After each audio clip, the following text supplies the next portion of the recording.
The following is a classic edition of the UnX News radio show with Margie Kay, directly from the UnX News radio archives. This show may contain date-specific references and information. Enjoy the program.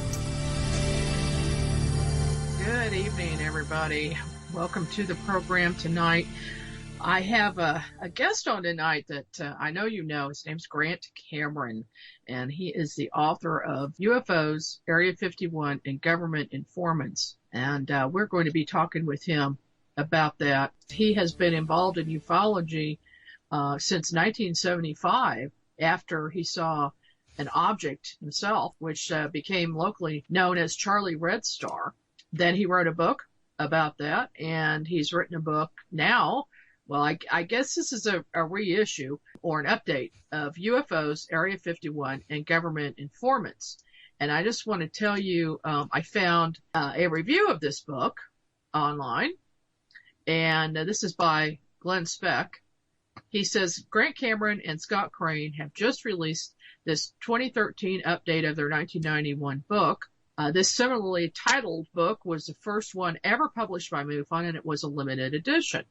Cameron and Crane are two of the best researchers in the field, and they include plenty of documentation to back up their work. The preponderance of evidence clearly establishes several truths. Much disinformation has plagued ufology, but there are some core elements that most of us agree to be true, powerfully reinforced by the research and conclusions presented here. And he goes on, and it's a glowing report of your book. That's a really great review, Grant. What do you think of that? Well, it was worth every dime I paid him. Now, I've known Glenn. I spoke down at Oklahoma City. He's a fine gentleman. I really appreciate him. He was one of the first guys that got the book. As soon as he knew it was coming out, he immediately raced to get the book, and I appreciate what he said about it. And the book is done fairly well, way better than I figured it would. If I had known it was going to do this well, I would have spent more time updating it, because there was a lot of material that I had that I didn't put in the book. I figured, well, you know, what the heck, because it's just going to drag out too long. So there was some interesting stuff that we put in, a lot of new interesting stuff, but there was a lot of stuff that still didn't make it in the book.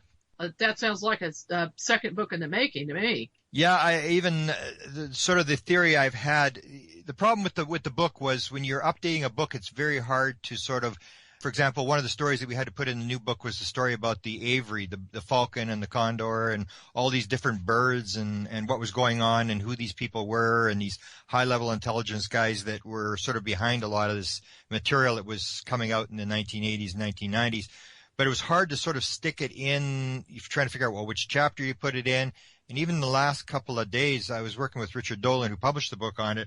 And even in the last 3 days, we actually split two of the chapters up and made 4 chapters, because it was just not reading right. There was just so much new material, but it really didn't fit into the chapter because, it was, the other part had been written like over 20 years ago. Mm-hmm. So the theory that I sort of had, the one that I don't really write, so if I get a co-author, I might do it. The one that I want to do is a disclosure book, the idea that, and it's sort of woven through this book, the idea that the U.S. government has actually disclosed an awful lot of what's going on. And it's the way they do it, by putting the information and then surrounding it with either a bad witness or with sort of disinformation around it, taking a document, changing a couple words in the document, this kind of stuff that they've been doing right from the word go, to sort of acclimatize people to the fact that there's something going on, and yet at the same time protect the classified information that they want to protect. Because you can't, as I see it, they don't want to go with full disclosure, because if you go with full disclosure, you run into the problem that you have to release all the classified material. Even if you don't release the classified material, you alert the rest of the world that this is for real. So you're suddenly going to get the Chinese and the Russians and Al Qaeda and the Iranians and who knows who else all suddenly saying UFOs are for real, and all their scientists are going to start working on it. And because I think the American military hasn't quite figured out all the answers yet, they want this sort of disjointed field where nobody really knows whether to believe it or not while they're working on the problem. Once they've got everything solved, well, then they can sort of let it leak out. But a big part of it is just this idea of war, that your best secrets are the ones that are kept, that if the other guy doesn't even know you're working on a weapon, That's the best kind of weapon you want to be working on. So that's what I think is going on. And yet there's sort of a division you've heard about, and we talk a lot about it in this book about MJ-12, which I say exists, and I think we show a lot of evidence that you'll hear people say MJ-12 is garbage, it was all made up. There's a lot of stuff in this book that you will never hear them talk about. That's very clear evidence that there is an MJ-12, and there's sort of a division inside that group where some people want it out, some people want it withheld, and so there's this sort of halfway position that the core, what it's called the core story, the idea that there's a crash, there's alien bodies, there's been a live alien, the government has interacted with them. That sort of core story they want people to be talking about. They want you and I to talk about it. And as long as we don't have a body or a craft or something really solid that we can sort of expose the whole thing, they want us to be talking about it. That's my thing. And that's the book that I wanted to, if I do another book, that's the one it'll be, is this idea that they've been doing this, and there's some pretty dramatic stories of things that they did that clearly show that they're trying to get the word out. I mean, I believe MJ-12 did exist. Do you think that it still is in existence? It's still in existence. It's probably not called MJ-12 because basically what happens is once the security of a program is compromised, they immediately will change the name of the project and they'll move it someplace else. Mm-hmm. And prime example of that was the remote viewing program, which on 2 occasions that happened. If you ever interview Russell Targ, he talks about when it was called Grill Flame.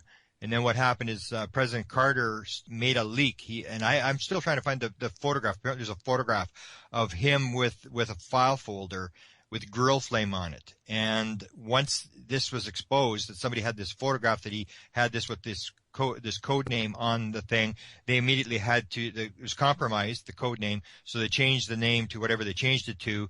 And then in 1994, it was compromised again when Jim Marrs was coming out with a book on remote viewing. And the last thing they wanted to do is get caught with an active program with a book out that describes what was going on. So Jim Marrs, what happened was he couldn't talk to his publisher and everybody disappeared and he wasn't able to publish the book. It was just ground to a halt. And he had the whole story. He had all the names. He had a lot of the incidents. And so what happened was the CIA took the program in 1995. A guy by the name of Ronald Pandolfi shut the program down, said doesn't work, it's garbage, and basically moved the program to the NSA. Then they allowed the book to come out. When the book comes out, they say, no, but we discovered that doesn't work. But you can't do that. If the book manages to make it out, if Jim Marrs' book had made it out, then they couldn't say it doesn't work because everybody will say, well, you've got an active program. What can you say? What do you mean it doesn't work? You're doing it. So they killed the program, then let the book come out. So that's how it works. So MJ-12 does exist. And we spent a lot of time dealing with a guy that was in the first book, and that's why the first book was actually written. We were dealing with a guy by the name of Dr. Eric Walker, who has one of the best resumes you'll ever see. He was from Britain. He was the former president of Penn State University, the Ivy League Engineering College in Pennsylvania. He had 14 honorary doctorate degrees. He was an engineer in electrical engineering. He was the co-developer of the homing torpedo and sonar during World War II. He was chairman of the board of the Institute for Defense Analysis, which is the top think tank for the U.S. military. He was chairman of the board for a number of years of the National Science Foundation. He was good friends with President Eisenhower, did 2 studies for President Eisenhower. Eisenhower's brother, Dr. Milton Eisenhower, was the president at Penn State just before Walker. He's the one that appointed Walker the new president as he went off to Columbia and then to work for the president when he was in the White House. Very, very powerful guy. And he basically, we had some discussions with him about this, and he didn't want to talk about it. He always told us, this is a subject I don't talk about. I can't talk about the subject. Study something else. Mm. And what happened was he had been squealed on by another scientist whose name was Dr. Robert Sarbacher. And Sarbacher had identified that there was we discussed this in the book, there was a series of briefings dealing with crash flying saucers at Wright-Patterson Air Force Base in about 1950, and that's when Walker was executive secretary of the Research and Development Board at the Pentagon, which is the unit inside the Pentagon that develops all the weapons. They were developing the hydrogen bomb and a bunch of things at the time. So he was the executive secretary of that group, and Sarbacher said that he couldn't go to these meetings at Wright-Patterson Air Force Base. And in an interview with Stanton Friedman, he was mentioning the fact that he was at a Navy office in Washington, and all these high-level scientists were coming back from Wright-Patterson Air Force Base, describing what they were being told about the crash and the briefings that were being given there. And they described stuff like the metal that is very lightweight metal, and according to Sarbacher, the description that the aliens were built like insects on this Earth, that they had an insect-like structure. And so Stanton was saying, well, who was there? And he mentioned von Braun, the Apollo guy. And Stanton said, well, he's dead. And he said von Braun, Vannevar Bush, who headed up the UFO program, who was the guy who was the science advisor to Roosevelt, who was in charge of all the World War II developments, weapon developments, such as the jet engine, proximity fuse, plastic explosives, atomic bomb, over the radar, everything. So he mentioned Bush. Stanton said, well, he's dead. Then he mentioned von Neumann, who is sort of credited with the guy who started to develop the computer. And he said, well, he's dead. Is there anybody that could possibly be alive? And this is 1983. And Sarbacher said, well, there was this guy from Pennsylvania, and he was a real arrogant guy, thought he knew everything. He was at all the meetings, and I don't remember his name. Some research was done, and a researcher in California by the name of Bill Steinman figured out who it was. So he phoned up Dr. Walker. And first he talked to Sarbacher, and he said to Sarbacher, is this the guy? Is this Walker? Is that the guy you're talking about? He said, yeah, that's the guy. That's the guy. He thought he knew everything. He was at all the meetings. So Steinman phones up Walker, and this is how this whole section, there's a whole section in the book where we detail 8 years of letters and correspondence and interviews with Walker, bits and pieces. No, he doesn't really come right out and say the whole thing in one interview, but we take all the 8 years, and it all started in 1987 when the MJ-12 document came out. And Bill Steinman phoned him up, and he said, I've learned from a friend of yours, Dr. Robert Sarbacher, that you attended a series of briefings at Wright-Patterson Air Force Base dealing with crash flying saucers and extraterrestrial bodies. And Walker said, yeah, I was there, so what? And he said, what, so what? I mean, this is the most important subject. And he sort of freaked out, and Walker said, just calm down, what's the big deal? And then he brought up the MJ-12 document, which had just been released. It was released in the MUFON conference in Washington in 1987. So he says, I have this document. This is called the MJ-12 document. And Walker cuts him off, and he says, look, I've known of them for 40 years. Leave it alone. There's nothing you can do about it. You're up against the windmills. And that started this 8-year thing where I didn't really interview him. I wrote him one letter. He never replied. But people would say, oh, I can get him to talk. I'd say, okay, here's his phone number. And so a number of people from around the world would try to get him to talk. And then in the end, what happened was we simply put the book out, and we decided, this is 1991, just simply put the book out and said, let's just put everything in there. We're not going to edit anything, all the letters, all the correspondence, and let it go where it may.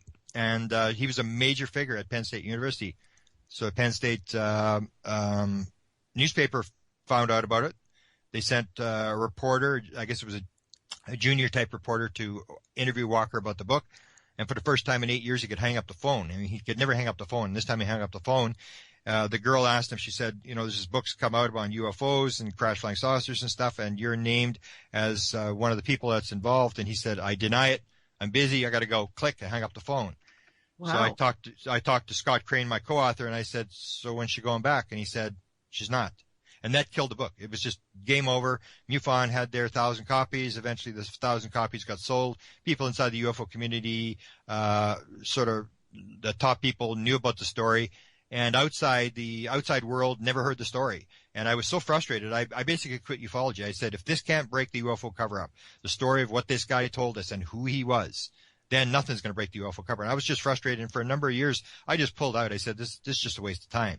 And then eventually I got back in it and got crazier the second go around with chasing people around. So that's basically the core of how the first book came out and the additions to what we did in the second book.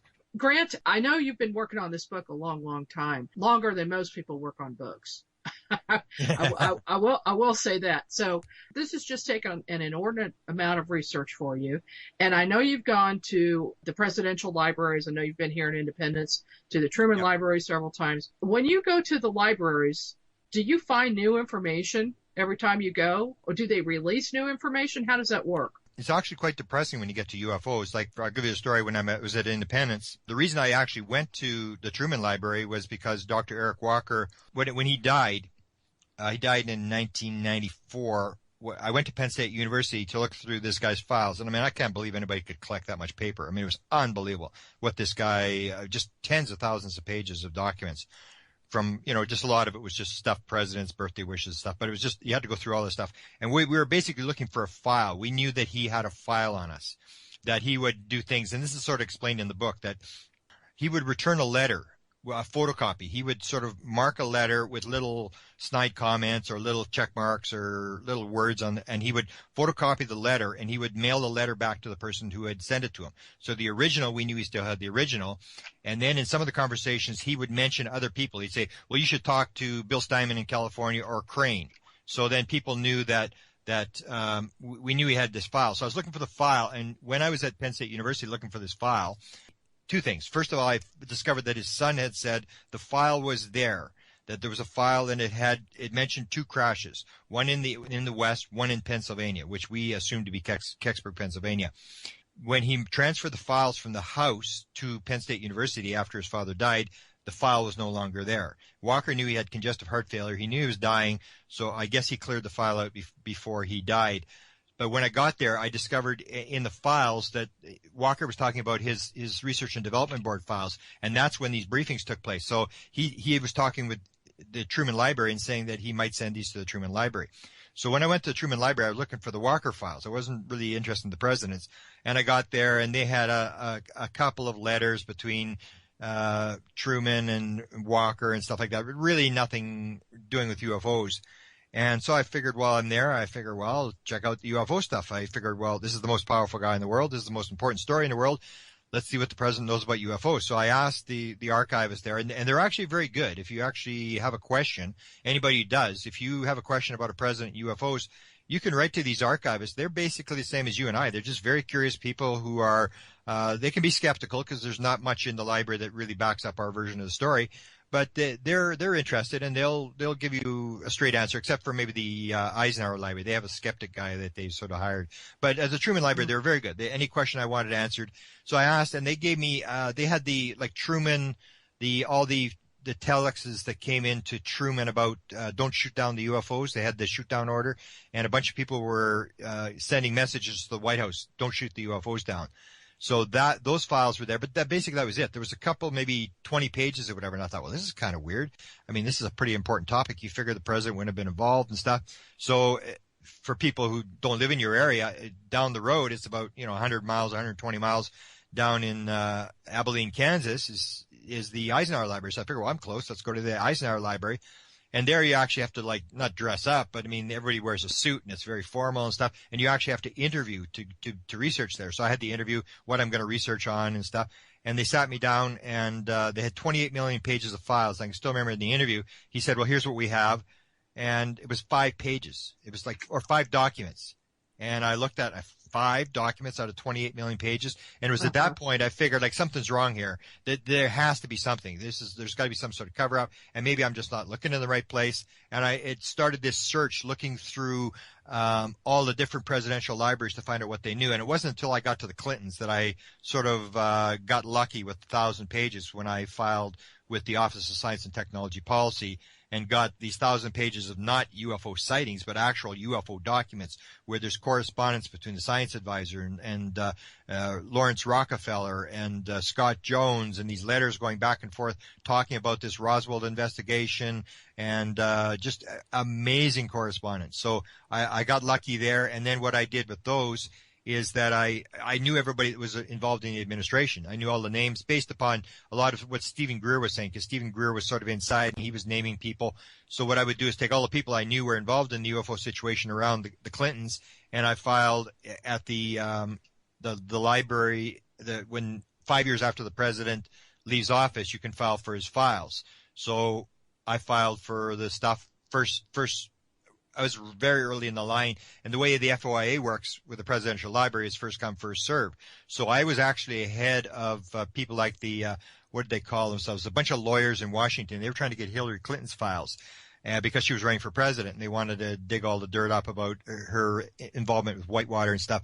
And they were furious. They actually took the Clintons to court, the Clinton Library to court, and they had brought up the fact that this stupid UFO guy's got all this stuff is being released, and this important stuff on the Hillary Clinton thing it should be released. And so I wrote him back and I said, I don't care who you are. You think you're big and smart and powerful, and get back in line and go to hell. And I wrote to these guys, and they never responded to me, but it was basically, that's the way it works. It's like, it doesn't matter how powerful you are, it goes first in line.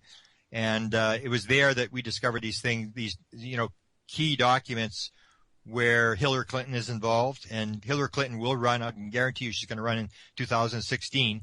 We have the two documents that when the Clintons started to release, out of the first 18 documents that they released from the Clinton Library, 11 of them were UFO documents. And so everybody got on this thing. Fox News, Washington Post talked to me for an hour and a quarter, Associated Press. Everybody was interested, but all they were interested in is, why is all this UFO stuff coming out of the Clinton Library? So I sort of explained it to them, and all three of these major news people, I gave them these two Clinton documents. And the one Clinton document stated that Hillary had helped Lawrence Rockefeller edit a letter on UFO disclosure to the president. Lawrence Rockefeller was in there. He wasn't getting much cooperation at certain times. So he said two things. He said, well, if I don't get any cooperation, what I'm going to do is I'm going to run a major full-page ad in every major newspaper in America asking for UFO disclosure. And they said, hang on, we'll do what we can. And so they're bending over backwards trying to keep him happy. And the other thing that he had is he had this letter they'd always threaten them with. He'd say, because they had cut him off at the pass. Instead of getting to the president, he got cut off at the pass by the science advisor. So he would be dealing with the science advisor, and then he'd get frustrated and he'd say, okay, I think it's time to go to the president. And no, hang on, what do you want? And so he was drafting this letter on UFO disclosure for the day that he goes to the president. And so he would pass this letter around to various people to edit, to look at, what should I put in, what should I change?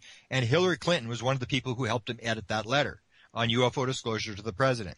And the letter is actually, I think it's on my website. It's the actual letter. The other letter, which was very interesting, that Fox, Associated Press, Washington Post all got, and none of them touched. None of them would print it. And Hillary was running for president at the time. The second one stated that Lawrence Rockefeller was the outside guy, and the science advisor was the inside guy, and that all the correspondence going back and forth between these two guys was going through Hillary Clinton's office. So Hillary Clinton was directly an intermediary on this UFO initiative going into the White House. And that was given to all these three people, and nobody would touch the story. So the story's there. I think we've got some pretty solid evidence that at least the Clintons were very interested, and they were trying to do something about it.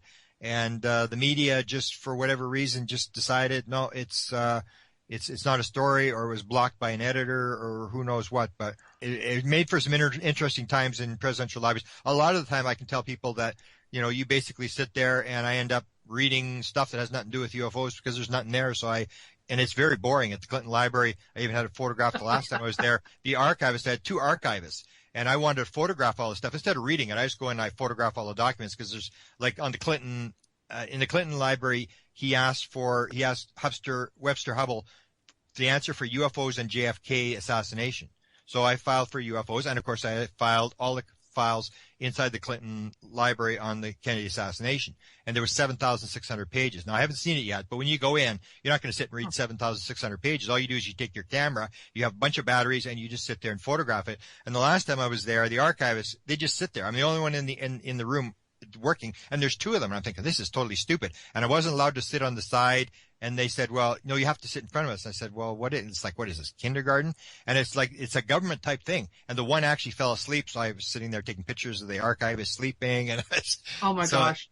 That's the thing. A lot of it's a waste of time, but I did come across some very interesting stuff. Can you just give us an outline of your book so everybody kind of knows what's in it? Okay. The book is sort of, as you mentioned, I'd had a number of sightings, in 1975. This was right at the end of the Vietnam War. And I think it had to do with the Vietnam War. I was just north of the Minuteman III missile silos that are part of the Grand Forks missile range, the Minot missile range, and they go right up to the border. We're just north of the border. So I had all these sightings in 1975 as the war was ending and through the year, and then they just suddenly stopped. And they haven't had a sighting there since. But during that period, there was like thousands of sightings. Over half the people in the town had seen this thing. And they even gave it a name, and they advertised, shop where Charlie Red Star shops. And what happened, there was, I had done a manuscript, which I still got and haven't really published, which I will get around to. But I remember trying to get publishing at the time, and the local publisher said, big publisher, and this is a big story. And I live in a city of about 700,000 people, and everybody in the city sort of knew this story. And she said, Mr. Cameron, you may believe in this kind of stuff. Count me among the unbelievers. And I was sort of devastated, and I figured, well, this sighting stuff is a waste of time. I could tell the stories, and people would be interested in listening to my stories, but it really wasn't convincing anybody. So I decided I knew what I saw, and I wanted to sort of just defend and find somebody who knew the answer to this problem. And my father, it was sort of a coincidence. My father worked for the Department of Transport.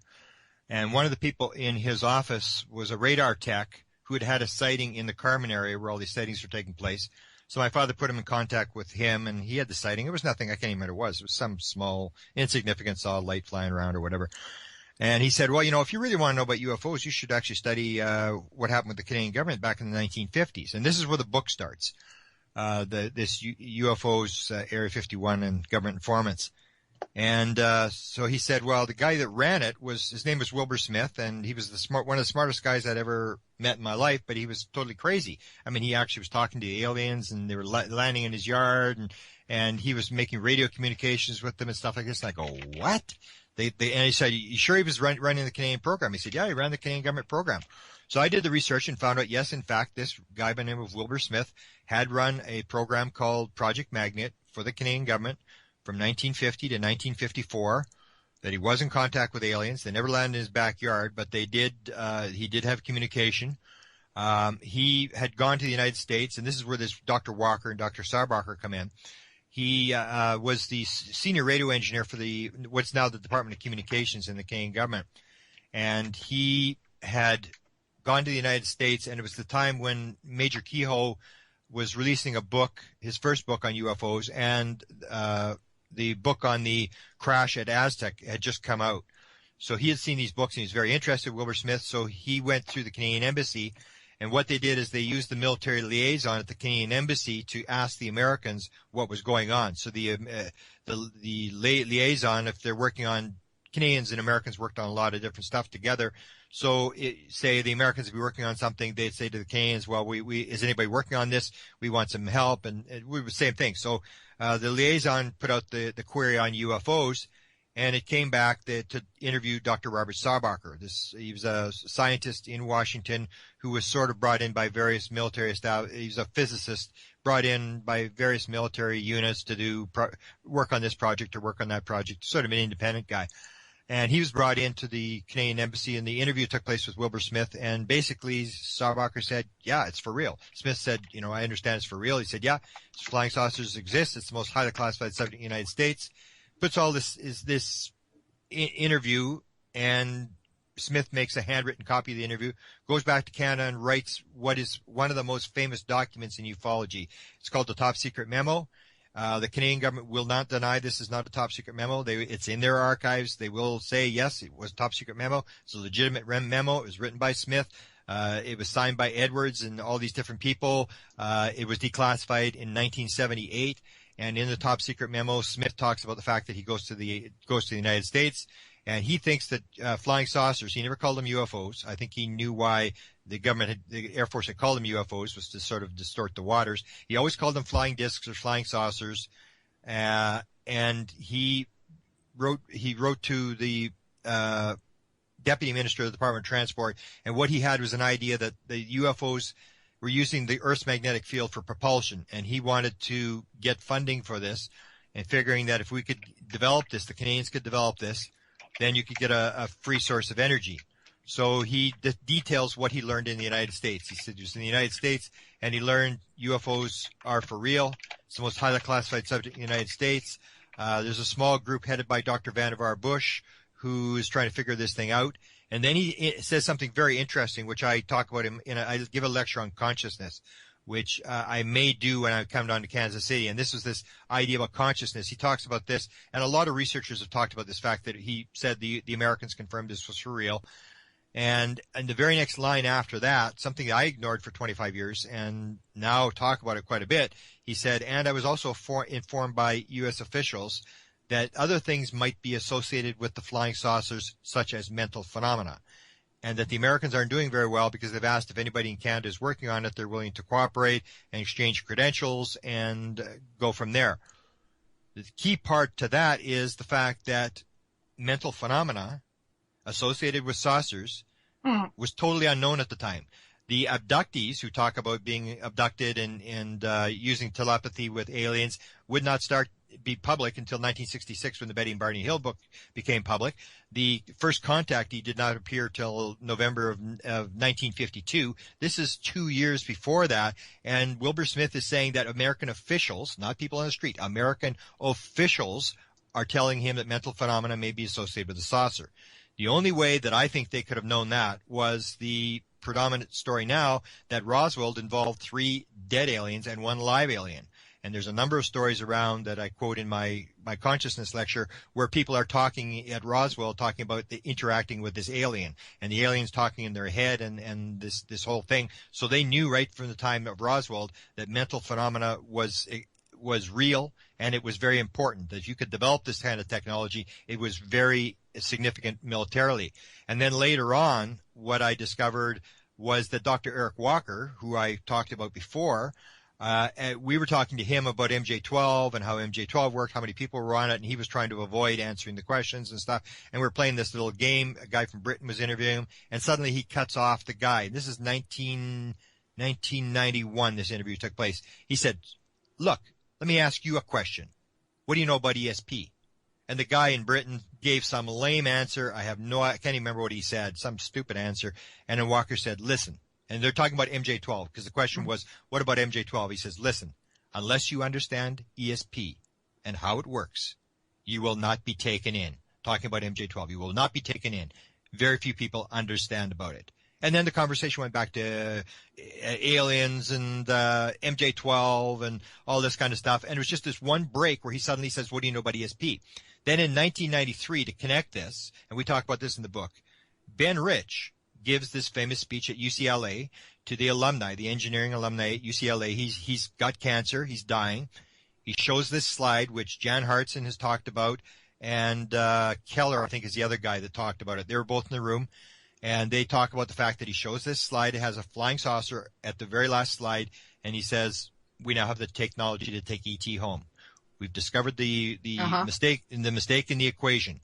And so Keller and Hartson realized, like, this is your moment, man. He leaves the room. He heads for his car. They chase him out the door. They chase him into the parking lot. And Hartson says to him, he says, "Look, I got to ask you a question. How are UFOs propelled?" And then Ben Rich stops. He turns around. He looks at him. He says, "Let me ask you a question.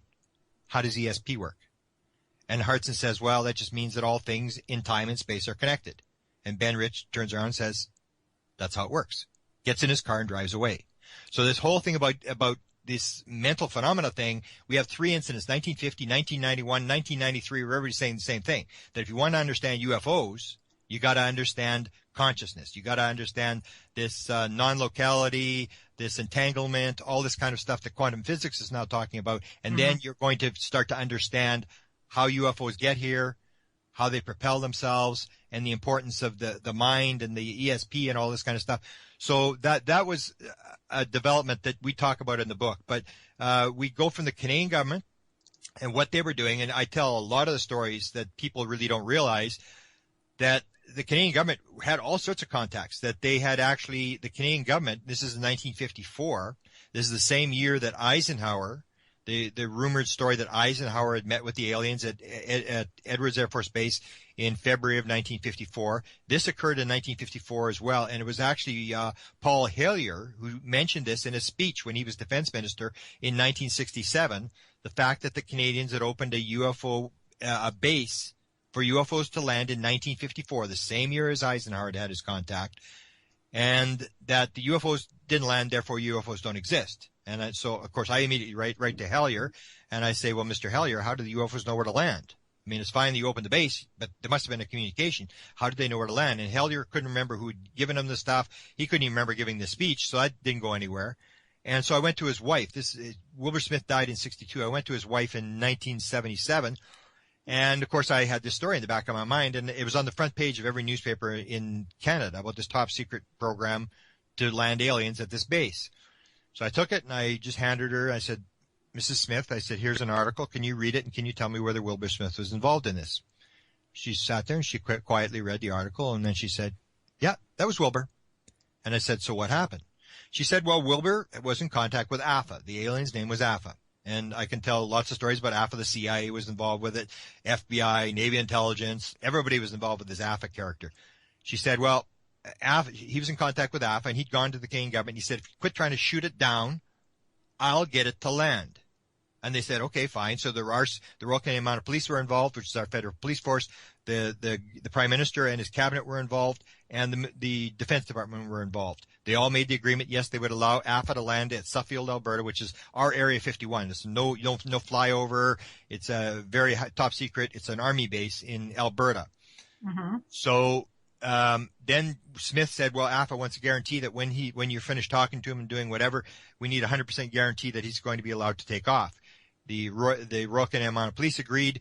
The Defense Department agreed. And according to Mrs. Smith, they went into cabinet, the Prime Minister, they had a cabinet meeting, and they couldn't give 100% guarantee that they would allow it to take off again. So Wilbur said, okay, that's good. No, nothing's landed. We're calling it off. So they called the thing off. So that's what happened. They opened the base, and the whole thing fell apart. And wow. Then it wouldn't get it. So there's a bunch of stories. There's even when the Canadian government shuts the program down, which is there's about 4 major stories. And the one when they shut it down, there's a woman in Maine, in Elliott, Maine. Her name was Frances Swan, and we talk a lot about her in the book. This is the woman that actually taught the CIA guy how to channel AFA. She lived actually very strangely, almost like synchronicity. She lived down the road from Betty Hill. When Betty Hill was first abducted, she went to NICAP, and she said, I was abducted. These aliens were, grabbed me off the road, and it was like Major Keyhole was like, absolutely not. Don't even go there. I mean, they don't abduct people. This is crazy. So they were having a hard time getting people to listen to her story. One of the people on the NICAP board, his name was Admiral Knowles. He was a retired admiral. He lived next door, or a couple doors down from Mrs. Swan. So he took it seriously, and he said, well, in order for Betty Hill, we'll take Betty Hill, and I'll go and take her over to Frances Swan. And Frances Swan will calm her down and explain to her this is nothing unusual, don't worry about it and stuff. So she takes her over, and then Betty starts to explain to Frances Swan about the fact that these little gray guys, took her and stuff. And as soon as Frances Swan heard that, she said, you're in contact with the evil ones. I'm not talking to you. Get out. She threw her out. She said that the only ones were the blondes, the good ones. They were the good ones, and Betty Hill was involved with the blondes. But anyway, this woman was in contact with the Canadians as well as the Navy intelligence, CIA, and the Canadians wanted AFA. She was to make the arrangement. They were to fly over the Flying Saucer Observatory. The Canadians had opened a Flying Saucer Observatory outside of Ottawa. Wilbur Smith had done it. We've got photographs. We show the photographs of the station. This is August the 8th.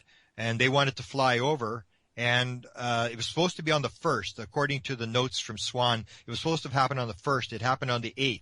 They're sitting in the station, and the guy who had the sighting in my father's office was actually in the room, in the building when this happened. He said the bells went off, and they went running outside. It was all overcast. They really couldn't tell, but something had flown over the Flying Saucer Observatory.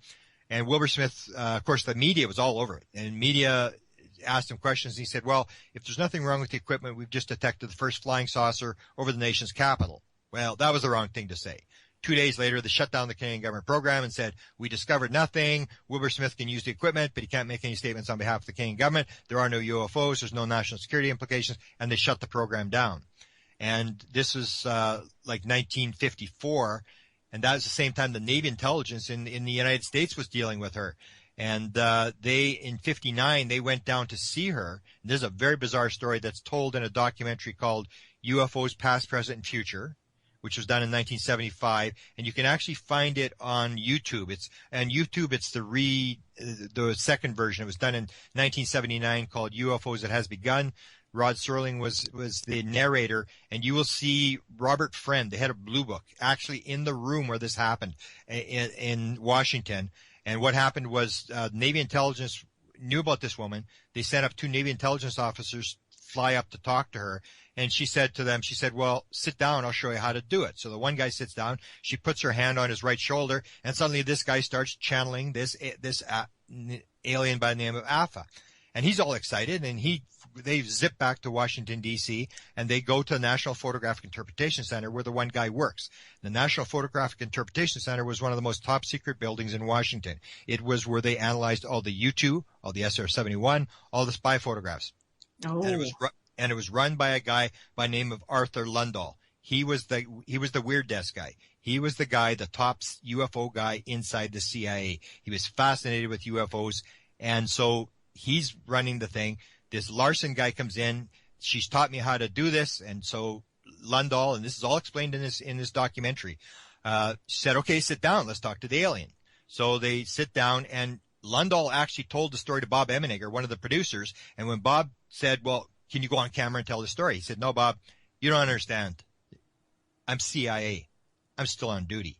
So Bob Friend, the head of Blue Book, actually tells this story on the documentary. And what happened was they're channeling, and they were asking this guy all sorts of technical questions, and he was able to answer questions about all sorts of scientific stuff that he shouldn't be able to. And then they said, "Okay, is there a preferred religion?" And they're asking him all sorts of stuff. And then Lundahl says, "Well, we'd like to have some proof that you're actually here." And then Alpha said, through this guy channeling, said, "Well, what do you want?" And Lundahl says, "We'd like you to show yourself."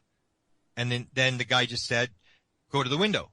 So they all go to the window, and in this documentary, Friend actually goes to the window, and he said this flying saucer during daylight flew by and over top of the Capitol, and they all watched this. And so Friend was brought in. He was at Wright-Patterson Air Force Base. He wasn't there when the actual event happened. The CIA guys are all excited, and they call him in. Top secret, you got to get here. They fly him to Washington. He gets there 2 days later, and they say, "You got to see this. We got this alien. We're channeling this alien." Lundahl sits down. They get this guy, goes into trance again, and they said, "Okay, we want you to show yourself." And Friend is watching this, and Friend said, Friend said it was one of the most dramatic, if not the most dramatic UFO thing he'd ever seen. And he said you could see the guy's Adam's apples moving up and down. He said it was just the weirdest thing. And then Alpha had said, when they asked him to show himself, he said the time isn't right. So Friend goes back and he says, we got to the Air Force. He goes to a general, his commanding general at Wright-Patterson Air Force Base, and he says, "We got to investigate this Mrs. Swan. She's in contact, and we've seen this channeling at the CIA, and this is amazing stuff. We got to do something." And the general told him, "Another agency is dealing with it. Get your hands off." And that was the last thing he ever heard about it. But wow.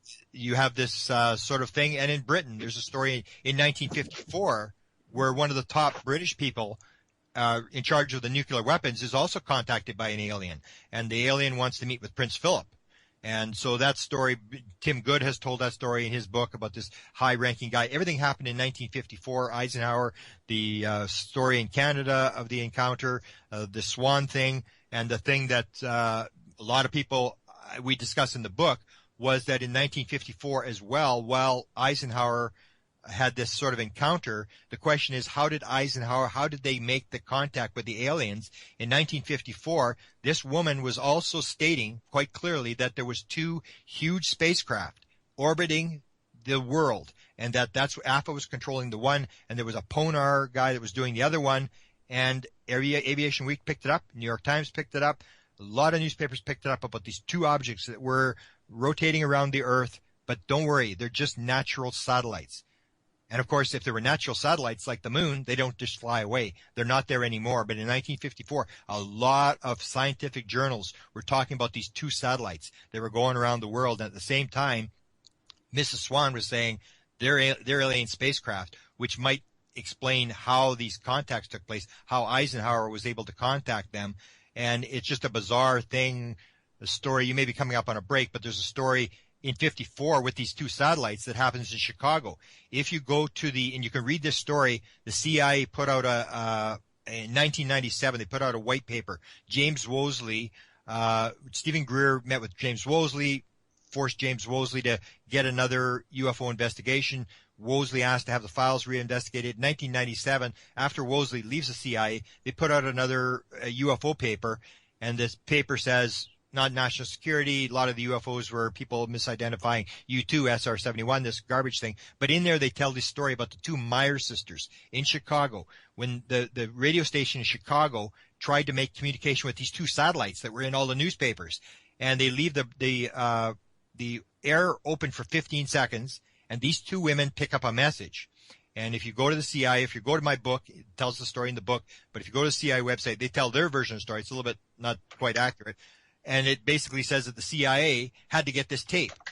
And they basically dressed up a guy like an Air Force guy, because the CIA, of course, isn't involved in UFOs, and they imitated a U.S. Air Force officer trying to get this tape of this message from the two satellites from the two women, and they got discovered. And one of the researchers working on the case realized it was the CIA, and it went right up to the director, letters going back and forth, pressing the CIA to come clean on the fact that they had gotten this tape from these two women. 54 was an amazing time for contact in the United States. Valiant Thor, what do you know about him? If you go to my website, I do the 5 contacts with Eisenhower. There was recorded 5 different times during his presidency when he supposedly talked to aliens. That's one of them. It was the one article I never got up. I got the first 2 parts up, and I was going to do the third. I would say don't throw it out. I talked to Frank Stranges about another issue, but before that, let me say, I don't know if you know that the contacts are still going on. Frank Stranges has been dead for a while. His wife, his second wife, has stated publicly that she's still in contact. You'll never hear that told by any of the skeptical type people. I think that's pretty substantial that this is still going on. I have actually been in contact with him since 1985, telepathically. Wow. And he has appeared to me and to my children, his head only, with the helmet on, in a particular fashion that I'm not going to say on the air, because I want to check that with some other people first, just for confirmation. But wow. My most recent contact with him was on January the 6th, and I'll tell you off the air what that was about before I release it publicly. Yeah, it's pretty amazing. I'll send you my article as well. You can see what I had on the article. I had an encounter with Frank Stranges, which sort of always made me look at it and say, this guy's a minister. Why would he make this up? I've heard his story a number of times. I've heard various versions of his story. It's always the same version. He's telling the story as he knows it. I had an encounter with him which sort of validated the fact that Frank Stranges is a straight-up guy. I don't know if you know the story. He was running his conference, and the one time on his conference, he had coming in there, and I just found this on the internet, just surfing around. He had James Irwin, who was Apollo 15 astronaut, who was coming to talk at the UFO conference, and that he had pulled out at the last second. So as I said, I started with these sightings in Carmen, Manitoba, just north of the border, and James Irwin had come to that town to lecture.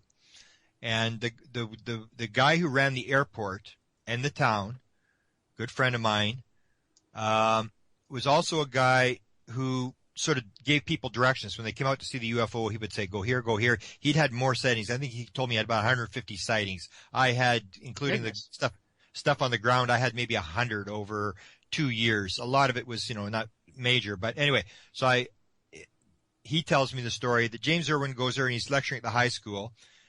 My friend Bob doesn't even attend the lecture. And my friend who ran the airport also developed the industry of rebuilding old World War II planes. And James Irwin was very interested in restoring World War II planes as well. So when he went there to lecture in Carmen, he said, I want to meet this Bob guy. And so they said, okay, fine. So they bring him over, and he owns the airport. He's got a bunch of hangars and stuff. So Irwin and him are in the hangar. So I talked to Bob, and I actually got him on tape, and then he was going to go live with it. And then he sort of figured, because what had happened to Aldrin with Apollo 11 with the lawsuit, that he better not say it because he was afraid that, Irwin's wife might sue him or something. But anyway, he tells me the story. He said, when Elaine, who is his wife, As soon as Elaine left the hangar, Irwin turned to me and he said, I'm going to tell you something. It's top secret. If you ever repeat it, I'm going to deny I ever said it. When we landed on the moon, within an hour, a UFO landed about a mile away from us. Oh. And we radioed Houston. We said, Houston, something's just landed here. We want to take the rover and we want to go over and say howdy. And Houston said, stand by. 30 seconds later, Houston came back and said, you're being told to go about your business and pretend they're not there. And Irwin said, when they left the moon, the object was still sitting there. So he tells the story to my friend, and my friend tells it to me. And so then I hear about Frank Strange's having him at a conference. So I said to him, I phoned him up. I got a hold of his wife, and then finally he phoned me back. And I said, you had Irwin at your conference. And I just wanted to know why he pulled out and what he was going to lecture on. And he said, well, he was going to lecture on what he saw on the moon. He was going to tell us what happened on the moon. And then he phoned me up 2 days before, a day before or 2 days before the conference. This is in L.A. And he said, I'm sorry, I can't lecture. It's not worth it. My pension's at stake. And I've been told no, and I can't lecture. I'm pulling out. So he pulled out at the last second. So that was a story that Strange has basically confirmed the same thing that I had heard about James Irwin. And he dealt with me completely straight, and I heard the story. So I would say there's a lot to it. It agrees with the same sort of messages that the 50 people were telling the Eisenhower, because they all dealt with nuclear weapons, and what a lot of people have sort of spun it into a story now, like the 54 contact with Eisenhower. They've spun it into this gray story that the Greys made a deal in exchange for abducting people. They would give us weapons, which makes no sense whatsoever. I mean, why would you negotiate? You just take the people. You don't have to negotiate a treaty. And secondly, why would you give the American military weapons, which they're going to turn around and try to shoot you down? That makes no sense. The story that makes sense, in the way, if you see in my Eisenhower section, I tell these stories that it makes sense that they're human type people, and that they're giving the nuclear weapon thing to get off the nuclear weapons, that you're going to destroy the world.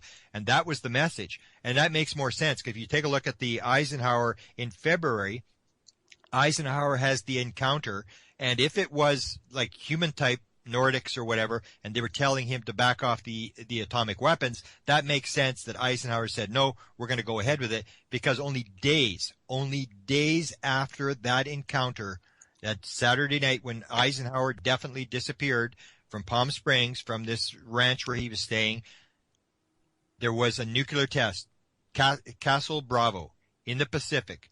It was determined to be a 5 megaton test. They had determined that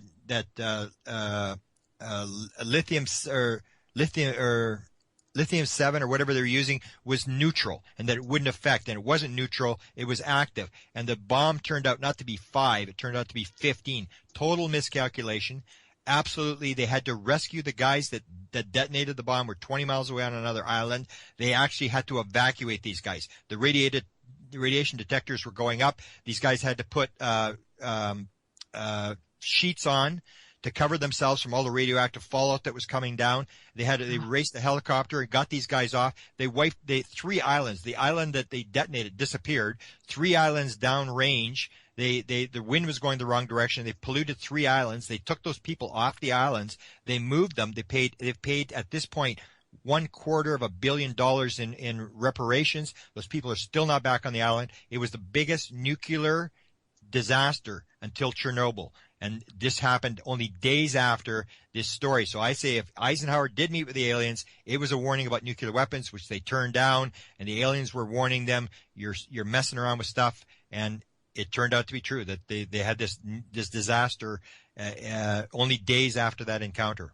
That certainly does make a lot of sense. The more I think about it, and the more the messages that I've gotten along those same lines, is about us not destroying ourselves or doing anything that's going to hurt anyone else that's nearby. Yeah, because when I do the consciousness lecture, I start out on that. I talk about this, the fact that, you get particles and they're entangled, that you can have these particles no matter how far apart, that they can instantly know what's happening to the other particle, and the fact that there's the theory now that there's a field and stuff like that. And all you have to do is, like, if you, instead of having one particle and another particle, say at huge distance, and affect one particle, the other one knows what's going on, this entanglement. If you, instead of take a particle, you take an atomic bomb in 1945, is the rest of the universe going to know that that thing went off? Of course they are, because everything's entangled. So that's why in 1945 we detonated the atomic bomb, and suddenly there's piles of UFOs everywhere, and people will talk about ancient astronauts, and I always dispute it. I say,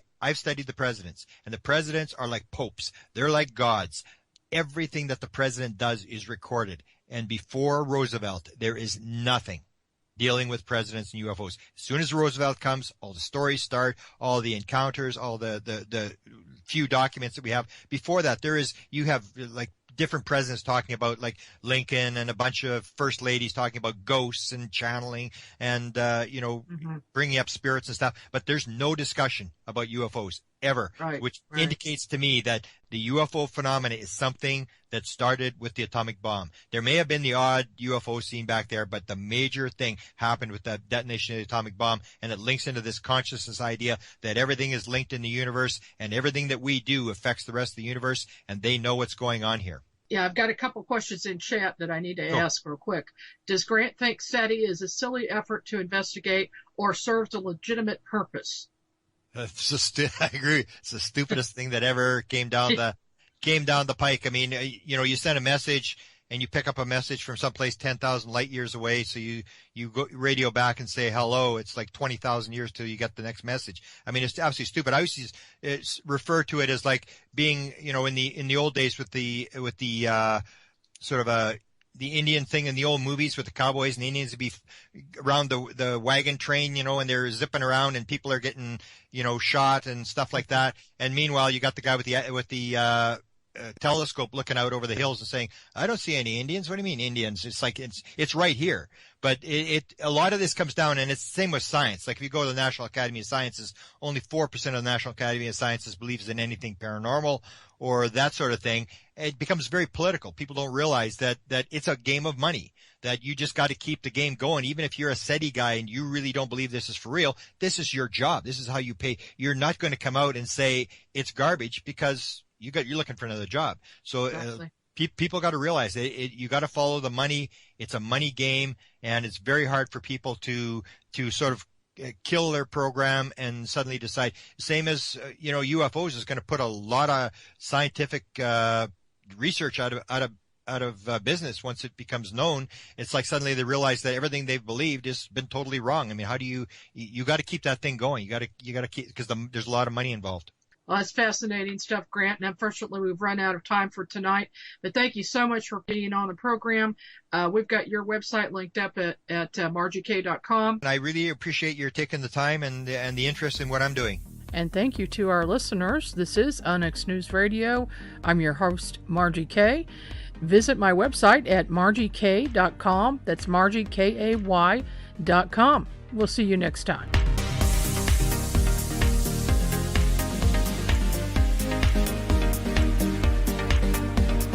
You've been listening to the UnX News Podcast with Margie K. Any rebroadcast or duplication of this program or its content without express written permission from Margie K is strictly prohibited. The UnX News Podcast, in direct cooperation with the internet website margiek.com.